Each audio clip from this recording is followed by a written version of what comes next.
What's up, everybody? Make my breakfast real quick. We got a few minutes, so let's sit down and talk. WalleyeFest.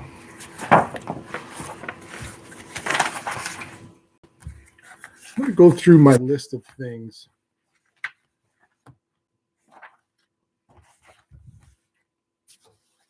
Morning, Bob. Let's give it a few minutes, see if anybody rolls in. Morning, Kevin. Here comes everybody. I love seeing that every morning. Makes me happy. It's humbling. But I enjoy thoroughly talking to you guys every single morning. Pretty quick. Morning, buddy. Pretty quick. We'll be back out on the water. I've been watching the ice. Middle of the lake is wide open. We're working. My son and I are working just north of Bernard Bay right now, and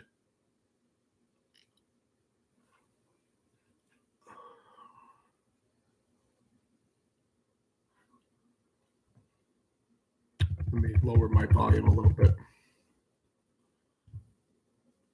That makes a difference.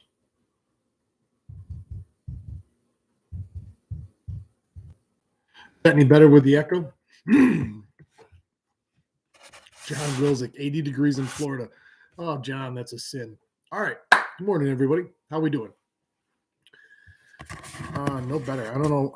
I'm not doing anything different. I don't know what the echo is from.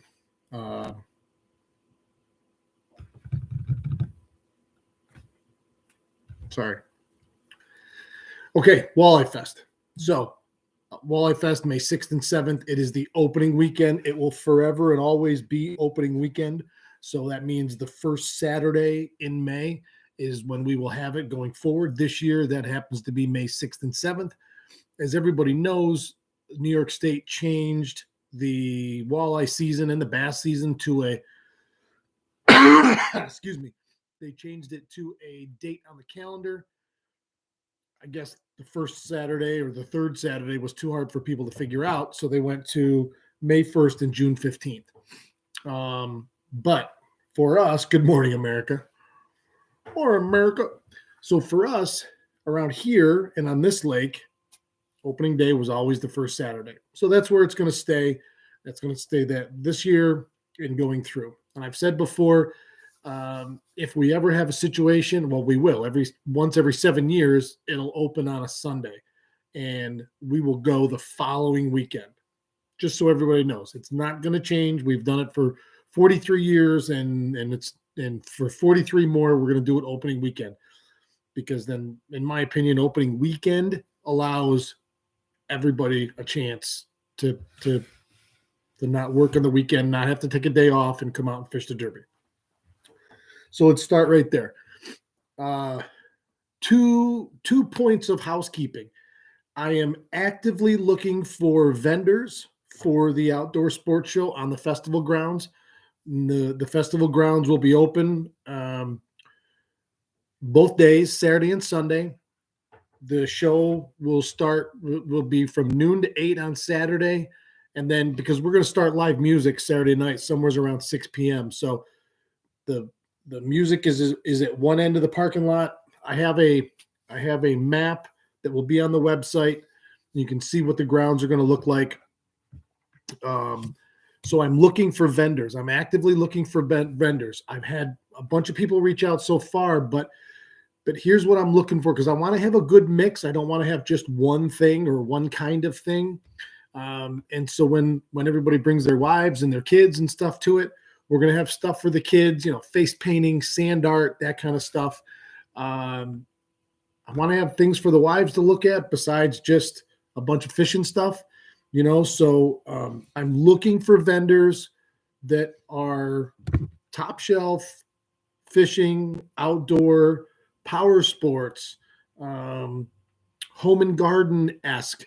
It's still going to be spring. So I mean, like a greenhouse or somebody like that, or lawn care businesses out there. If you want to promote to thousands of people. You know, we're going to have 5,000 people fish the Derby, and if 5,000 people fish it, let's say everybody brings at least one person with them when they come to the festival grounds.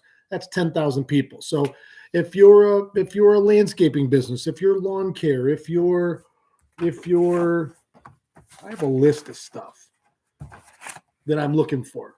You know, obviously fishing tackle is a no-brainer, charters, guides. Each booth is 10 by 10.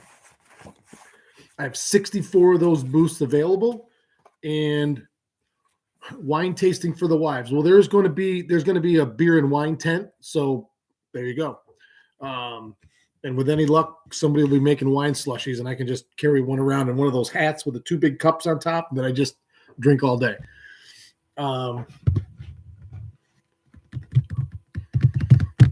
Hiram Moore, man, brother, right on, brother. Good morning. Just booked a cabin for walleye weekend. Can't wait. Never done a derby before. Well, you're never going to do a derby like this one again. Excuse me. So I'm looking for vendors. So if anybody knows people out there that want to get in front of thousands of people with their business, get a hold of me. You can get a hold of me via email. You can DM me on social media. And here in the next couple days, when we have the WalleyeFest website up and running, and I tell everybody to go there and see everything that's going on, they can get a hold of me through there. Okay. So that's vendors. Now, within the vendor category, that's for the outdoor sports show. There's going to be 2 pages on the website. One is going to be for charters that are legally able to charter and fully, you know, they've got all their paperwork for a night of lake. I'm looking for those guys. I have a free listing page for you, and you can even go so far as to say whether you are booked for the Derby weekend or not, and we will put that on the page. So when potential customers are scrolling through that page and they see you're available, they can click on your link, whatever you provide, and you can be in contact with your customer directly or potential customer, and you can book for the weekend. Now, as far as there's going to be a little side pot, and I haven't got all the details figured out, but I will before tickets go on sale. If you're chartering, then no different with like the LOC Derby or anything like that up in Lake Ontario.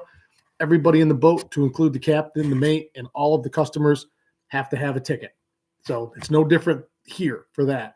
But I'm going to do a guides cup. So the highest placing guided customer on that day, for the Derby, the guide himself, the charter captain, is going to get a cup. And we're going to have something made. It's going to be awesome. You're going to stand up on the stage and you're going to drink champagne from it, or apple juice, or whatever your heart desires. And that's going to be passed year to year throughout the charter community as we keep going.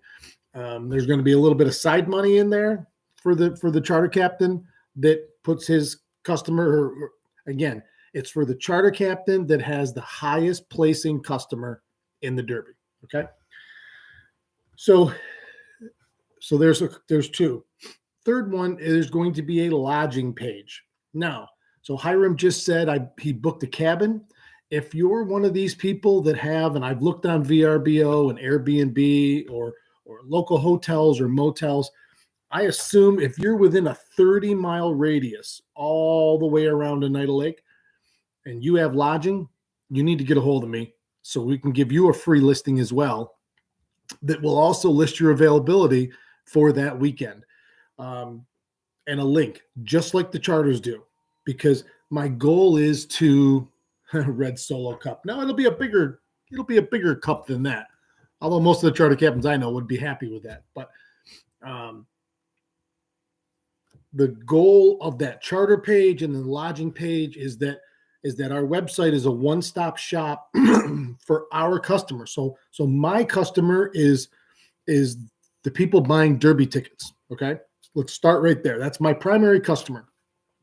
So I want to make it as easy and seamless for my customer to come and participate in the Derby, whether they are from out of town and they need a place to stay, whether they've never fished before and they'd like to take a charter, any of those things. So that's what I'm trying to put together, is an all-inclusive Oneida Lake website that is focused on the Derby, but there are other. Now within that lodging category could and should also be, and I'm going to have a list anyway, because that's a much easier list to compile, of all of the private and public launches all the way around the lake.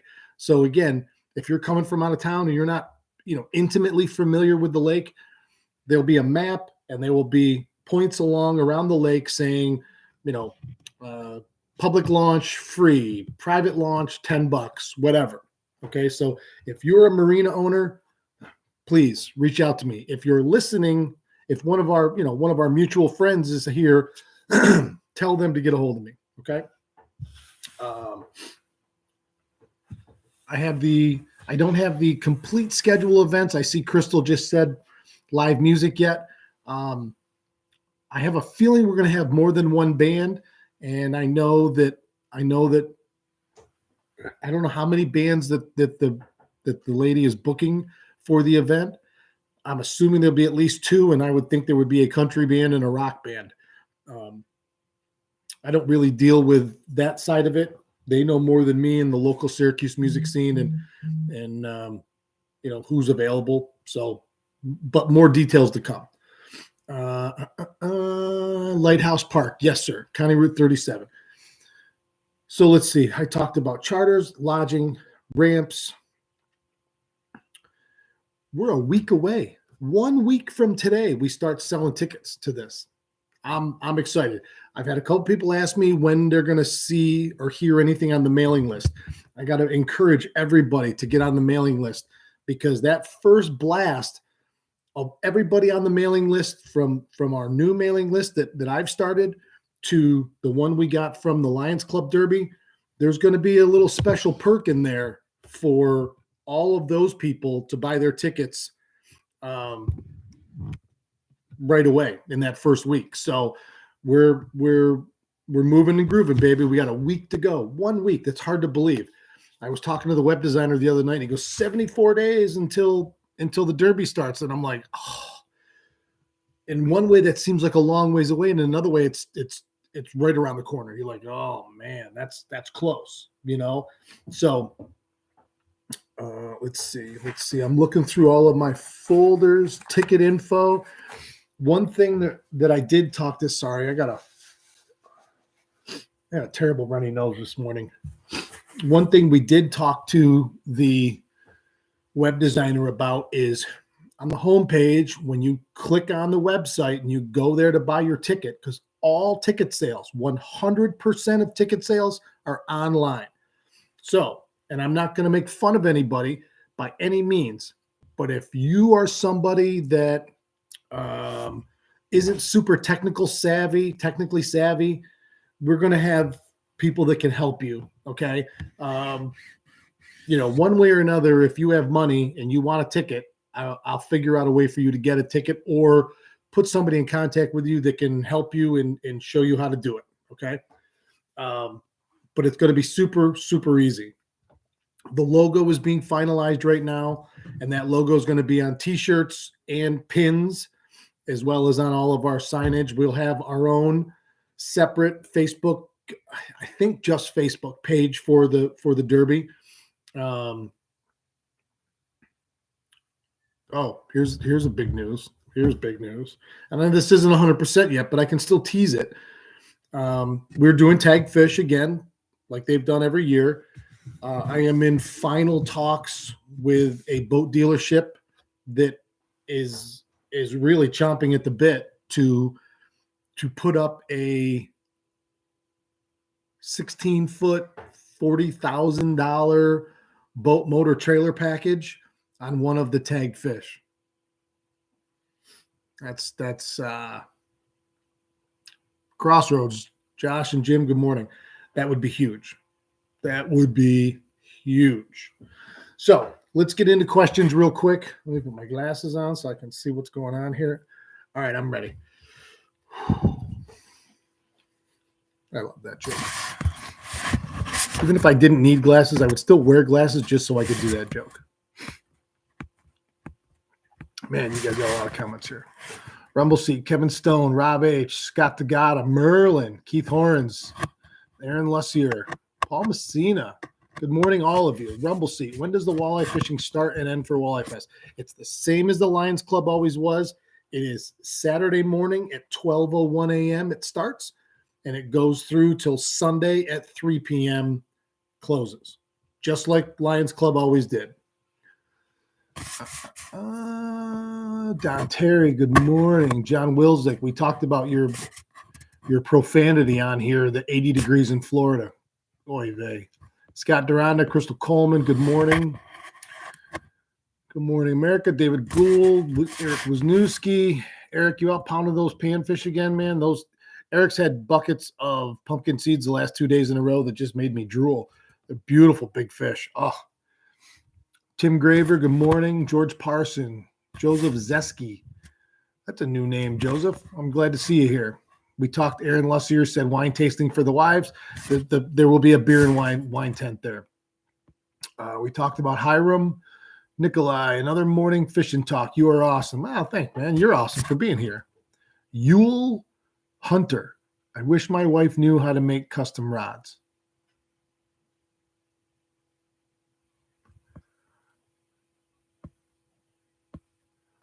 Pierogi vendors. Giovanni. Good morning to you, sir. Will this be 2-day total weight contest? No, it's exactly the same way as it always was with the Lions Club. It's a single big fish derby that is decided on length. Length is the number one category. That's where we start. If there are any ties within the length, then it goes to weight, girth, and then coin flip as the three tiebreakers. But the primary and only way the leaderboard is based on length. That's it. So no, there is no combined total, none of that stuff. It's still just like the Lions Club Derby. There is no, so a derby is a single fish. It's a big fish derby. Tournaments are like what Bob just said, and they're cumulative weight. That's not what we're doing. This is a single big fish derby. So Saturday morning at 12:01, if you catch a monster fishing in the river somewhere, wherever, I don't know, wherever you'd be fishing, and it's 28 inches long, boy, you got a good chance of winning. If you catch that fish at 2:59 p.m. on Sunday, and that's the only fish you caught all weekend, then it's 28 inches long, then you got a real good chance of being on the board, So it is a every time you set the hook, you have a chance to be winning something because there's going to be tagged fish out there and then based on length.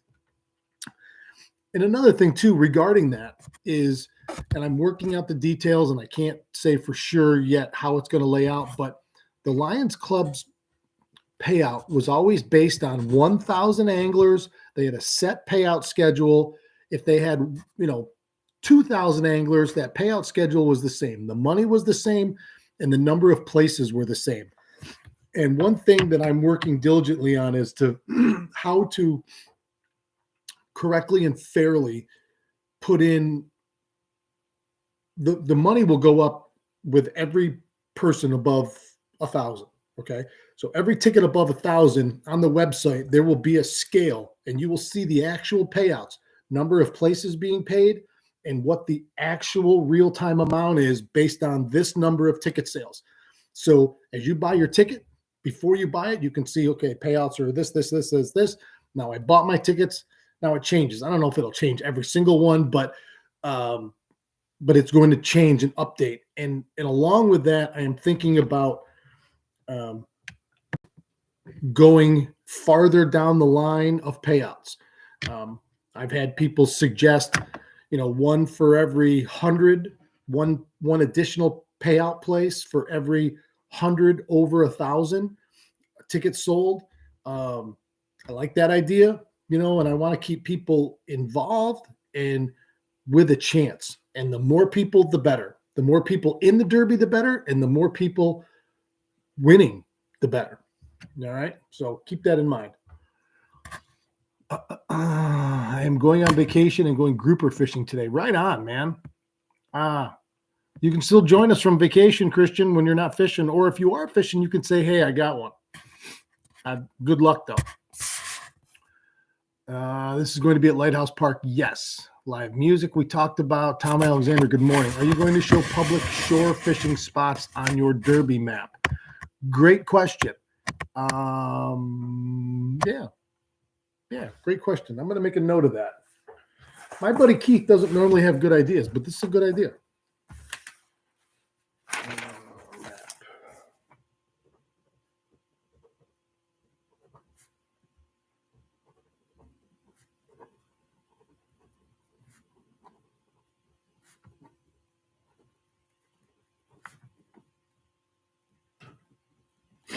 Perfect. Yep. That's an excellent idea, and I'm making notes as we go. Are you concerned that it might become an ice fishing event? No. We didn't. The ice fishing events throughout the winter have been canceled. I'm not worried about that. My boat doesn't have a live well. Are there provisions for those who are in my position and shore fishing? Okay, so the fish have to be alive when you weigh them in. Okay. Sorry, that's the wrong. I get caught up in it. It's normally a weigh-in.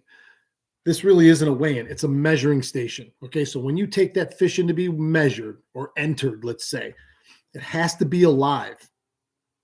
Has to be alive. I don't know how else to say that. Alive is alive, dead is dead. It's either one or the other. So when you're fishing in the boat and there's going to be 4 different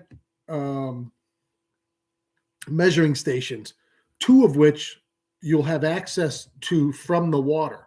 So you could catch the fish. If it's a big one, you drive your boat right to one of the 2 places that are on the water and water accessible. You take that fish up. You could have kept it in a cooler or whatever you want, or on a stringer over the side, as long as it's still alive. Take it up there, you have it measured, you take it back, and then you do what, I say you do whatever with it. If it's, then it's yours. So you don't have to worry about necessarily keeping them alive, because it's not like it's a catch and release tournament or derby. Once your fish is measured and entered onto the leaderboard, then you take it back, and if it's still alive and you want to let it go, let it go. If you want to keep it, keep it. I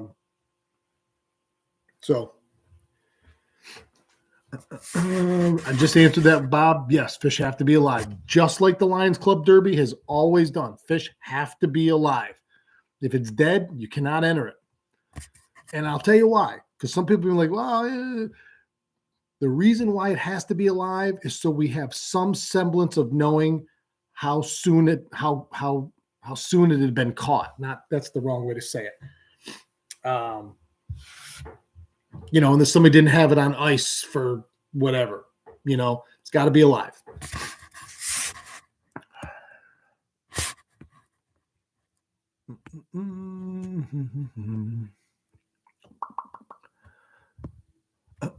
Can you enter more than one fish? In the event you catch one Saturday that is good to weigh in, but then Sunday you catch another that is bigger. So as far as that goes,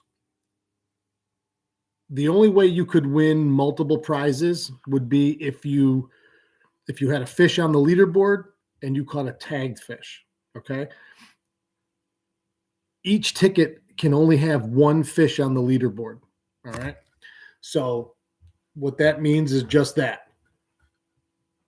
Leaderboard fish, you can only have 1 per ticket number on the leaderboard. So if you catch a bigger one the next day or whenever, then you go and enter that, then your other fish would be taken off. Everybody moved up, and then your current fish would have to be bigger than the one you already had on the board, and it would go into place. But only 1 fish per ticket on the leaderboard. Been watching you on YouTube for a while. Love all the info you share. How's the walleye biting Oswego? I haven't been up there a ton. You hear mixed reports. I know there are a few fish being caught, but I don't really know how many. I know the brown trout fishing has been somewhat slow so far. And when I was up there the other day, the Oswego was low, so that never really, especially down in the bottom down there, that never really helps with anything. You want a little, you want a good moderate flow, but it was kind of a trickle the other day. But there again, that's a daily thing. Those walleyes are moving in and out of that harbor looking for bait.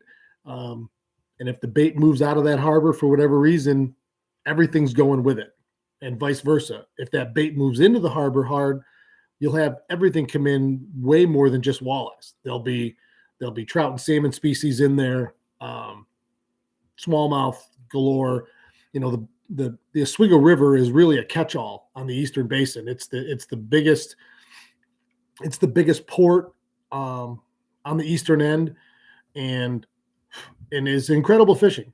I've fished Oswego Harbor, God, for 30 years or more than that, probably 40 years. I've caught everything from gar to carp to king salmon in the harbor. So you never quite know. Mark Webb, what's up, buddy? Are all payouts going to winning fish categories? Any consideration for proceeds, donations? Portions of the proceeds are going to a couple different charitable organizations. I am looking for one, if anyone knows, of a really deserving veterans organization that we could make a donation to. I would be open to that.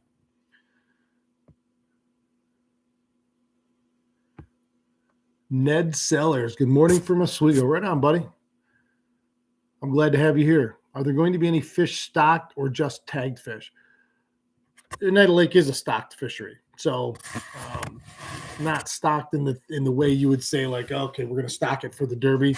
The tagged fish are tagged during the netting process when they're netting these fish and bringing them into the hatchery and stripping the eggs and the milk for the incubation process. So that's when, before whatever ones I decide to tag, that's when they'll be tagged and put back out in the lake. And we're going to have video on all that too. I got to get with the hatchery there, but I'm planning on doing those as live videos in the hatchery and out on the water when we release them.